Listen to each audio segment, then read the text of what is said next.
Good afternoon, everyone. We are going to go ahead and call this special call meeting of the Cobb County Board of Elections and Registration to order at 3 p.m.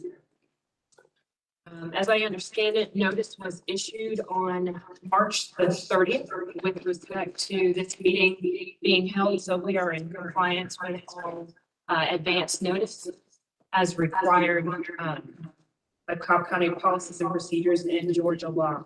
The purpose of this meeting is to convene an opportunity, a forum for members of this board to have an open conversation with members of Cobb County leadership, as well as the HR department about the processes, so that we can ensure that board members are fully apprised of Cobb County policies and procedures as it relates to hiring someone. And in addition to that, to pose any questions. Obviously, having be in conversation with Cobb County leadership and Cobb County members of HR, and then a subsequent question from any other board members. One, for the most part, contributes to inefficiency, potentially communication issues. Thank you, as well as confusion. And so that is the purpose of this meeting. There are no decisions being made here. This is really just a matter of ensuring that board members, as well as Cobb County leadership and the HR department, are aligned on the process by which we are going about the recruitment, subsequent assessment of the applicants prior to making any hiring decisions. All that being said, I did want to briefly recap for those that are present what steps have been undertaken thus far. On March the 1st, the position was posted. The position again was posted March the 1st, consistent with Cobb County policies and procedures. In addition to that, it is common practice for positions to be posted for a period of 2 weeks. This position, again, posted on March the 1st. It came down on March the 15th.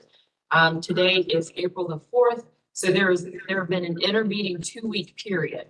If anyone has applied for a position to go for 2+ weeks without taking any action, it is not necessarily common, but obviously we need to be very deliberate in the process of recruitment, assessing the applicants, and then interviews and any determination of an offer to be extended. So with that being said, the position closed on March the 15th. Candidates' information has been shared with members of this board. And as we are now made a determination that we want to move forward and begin the vetting and interview process, we wanted to, again, openly address questions to members of Cobb County HR and Cobb County leadership to be certain that we are all aligned on the process. With that, I don't know whether any of my colleagues have anything that they would like to add. I'm sorry, I do. Okay, great. Moving on. So if I might, I would like to introduce Ms. Latasha Garvin. She is a leader within the Cobb County HR department. A majority of our questions and the discussion will be between the board and ourselves, as again, she is the subject matter expert with regard to Cobb County HR policies and procedures. And I will note that this is a director level position, just like any other Cobb County agency, and therefore we are following the processes as outlined by Cobb County HR.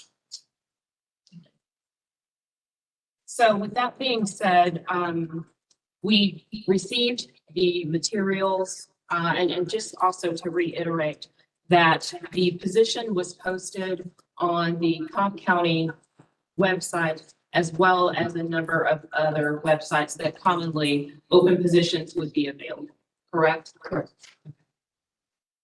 So that being said, now that we have received the applicant materials and we are reviewing those, we have determined that we would like to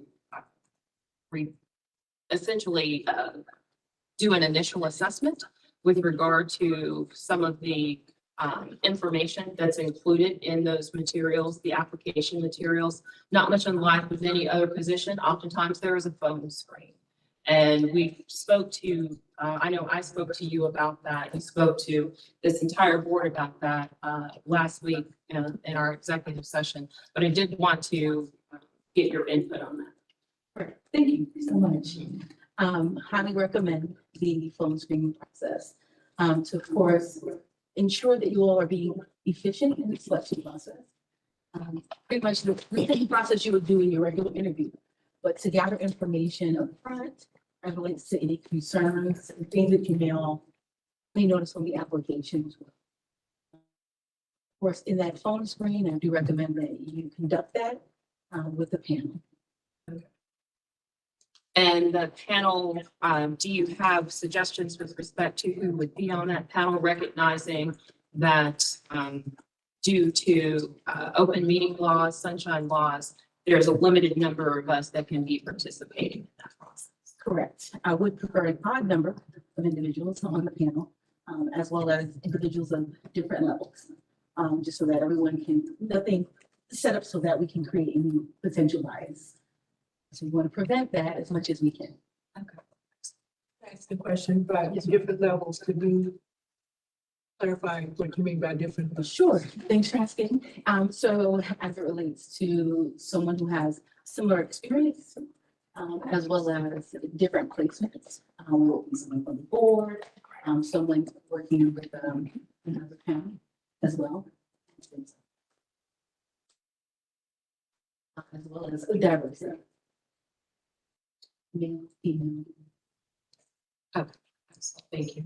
And then following the phone screen, the individuals that are on the panel will, and we anticipate that they will provide their feedback to this board, Correct. as well as to the larger panel for the most part, because you've got a phone screen panel and an interview panel. For those that are here, we'll get into the interview panel in just a moment. Correct. We definitely want that documentation. Of course, that'll provide justification for that individual being selected to move forward in the process. Okay. And so following the conducting of the phone screen, again, once are the phone screen of the individuals that we've determined from the total pool of applicants that we believe that meet the minimum qualifications as identified in the job description that was posted. We would then have an opportunity for this board to meet, as well as the other individuals that are a part of the interview panel.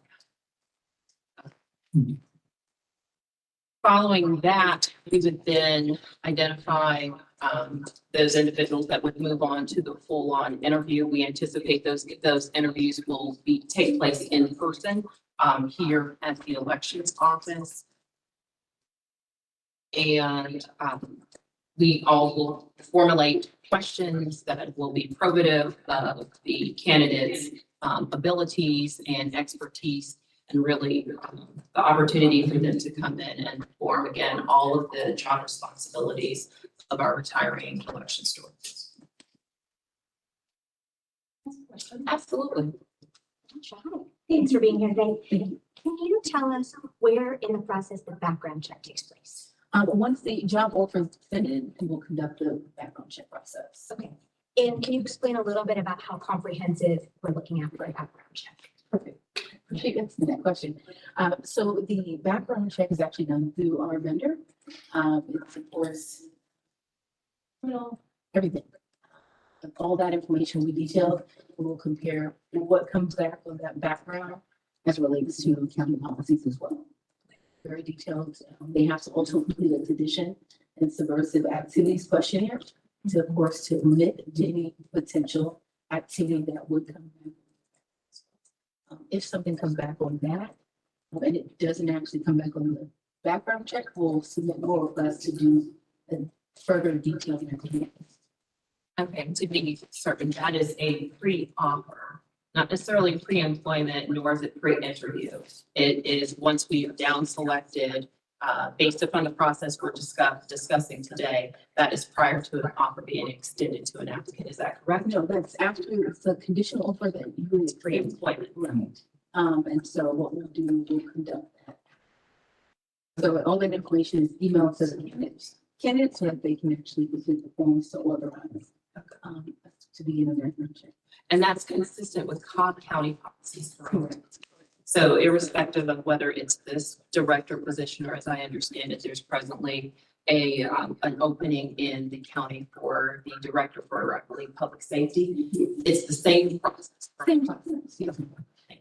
So once that offer is made, we'll begin. And then, go ahead. Well, so the key word here is conditional, that we will make a decision, make a conditional offer based on the results of the background check. Right, it's pretty much contingent upon passing the actual background check.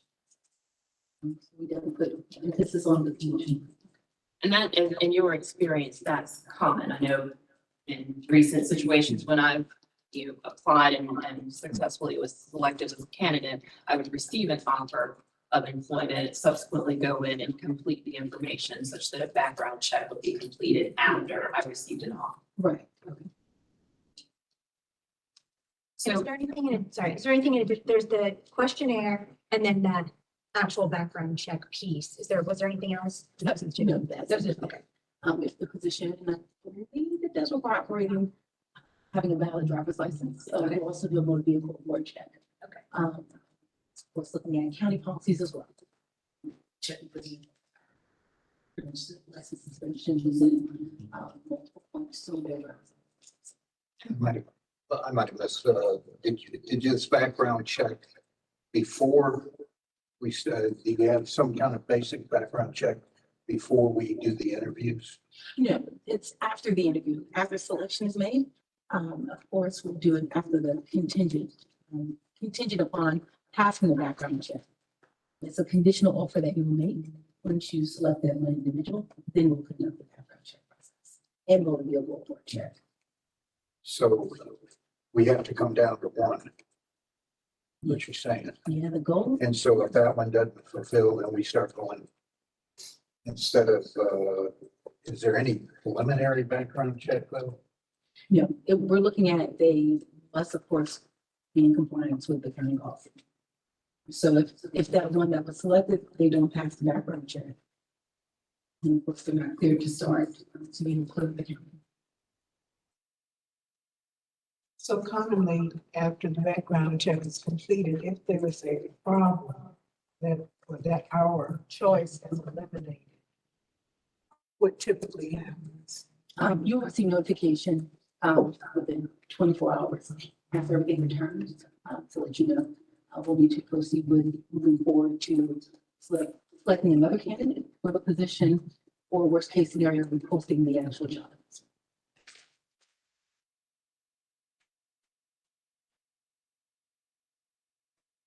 Anyone else has further questions?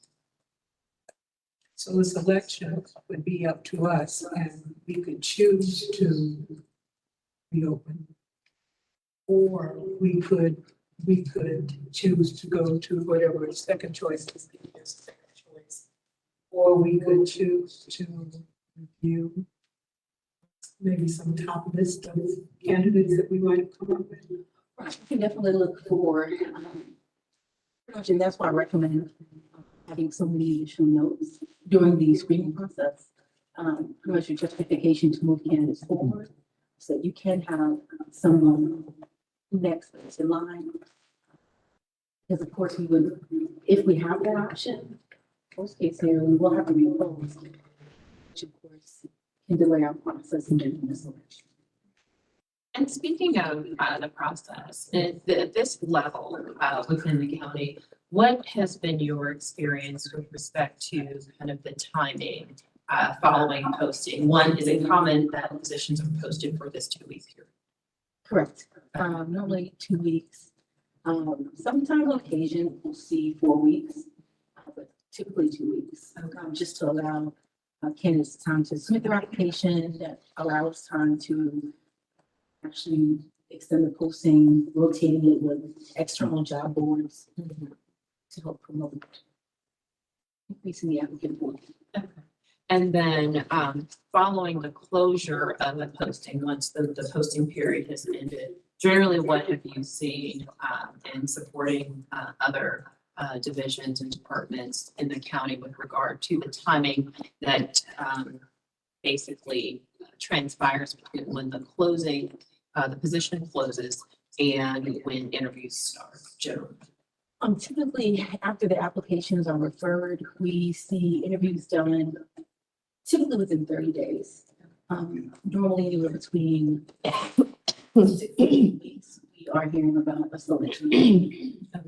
And when you say referred applicant, when you say, just for everyone's edification, when you say then what, from the point that the applications are referred, that's providing the information that you and your team received, the materials from all of the applicants to the individuals that are making the, that are reviewing them, and then we'll make the selections as to who will be interviewed.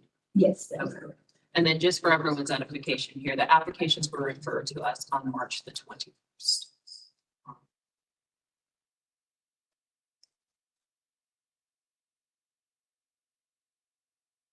So I think at this point in reviewing, not necessarily a date timeline, but the processes that we are undertaking.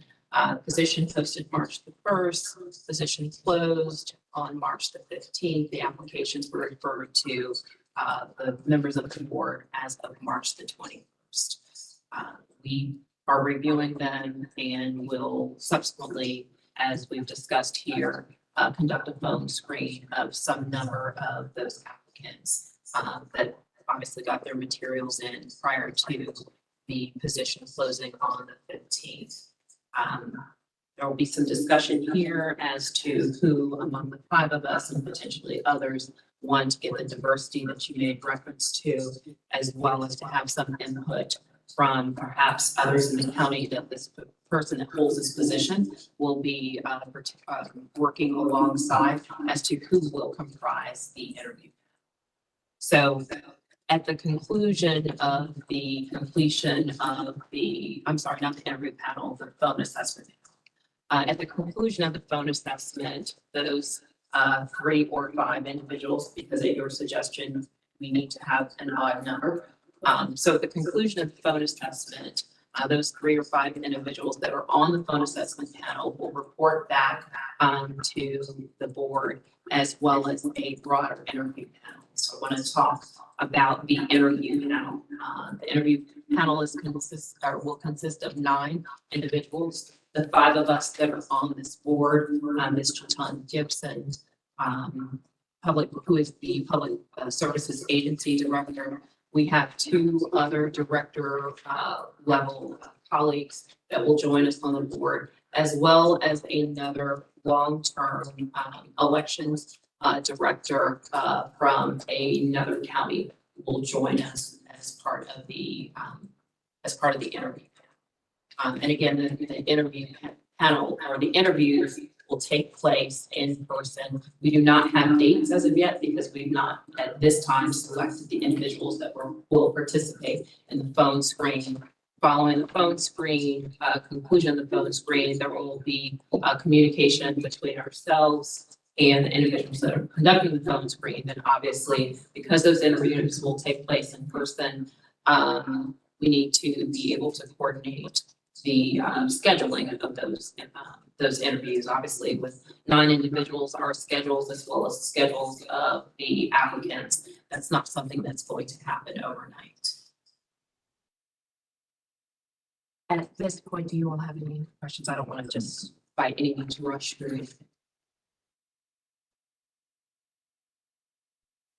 So the qualified applicants will be interviewed by the committee, the interview committee. We anticipate that we will select the top 5 to be interviewed. And just as an FYI, a fair amount of the information that I'm sharing with you all has previously been shared with the Board of Commissioners, as was shared with them by County Manager Dr. Jackie McMorris. The interviews will be scheduled by the Public Service Agency's office, the office that is led by Dr. Jatan Gibson. The top 2 or 3 candidates that interview committee identifies will then be presented to the Board of Commissioners. And again, this information has previously been provided to. Could you repeat that one more time? Absolutely. The committee will select the top 5 individuals to be interviewed. Following those interviews. That's the phone interview. No, we have progressed from Okay. the phone interview to the in-person interviews. And we anticipate not less than 5 individuals will be interviewed in person.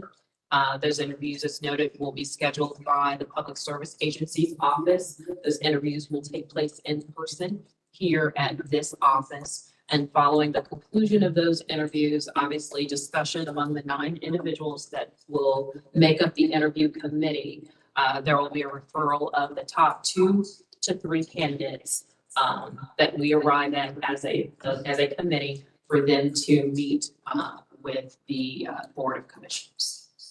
And that has already been shared with the Board of Commissioners as well. That process. Does anyone on the board have any additional comments or, for that matter, questions for Ms.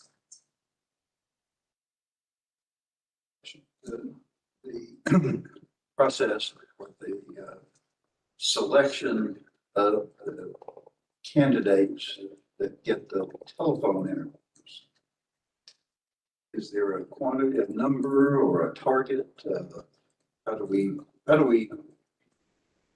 select that?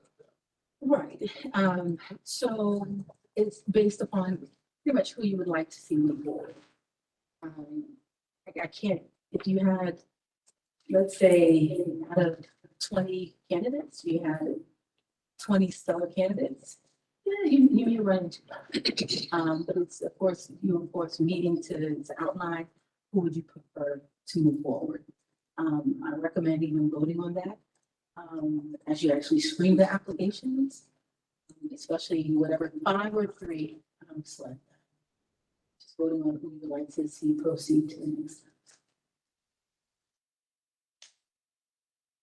And again, that's also informed obviously by the minimum qualifications as were identified and published when the job was posted. Obviously, assuring that the individuals not only in the information they provided to us, but during the course of our conversation and discussion, meet those minimum qualifications.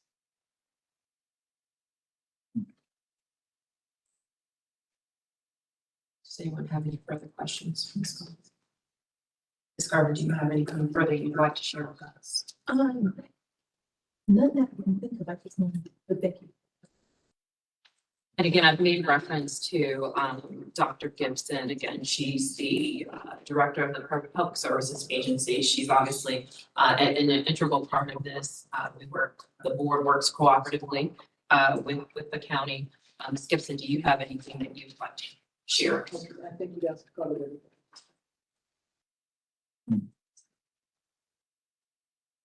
So if there is nothing further, this is a personnel matter, personnel matters, and jump in here. Mr. Litchfield or Attorney Litchfield, personnel matters are subject to discussion in executive session.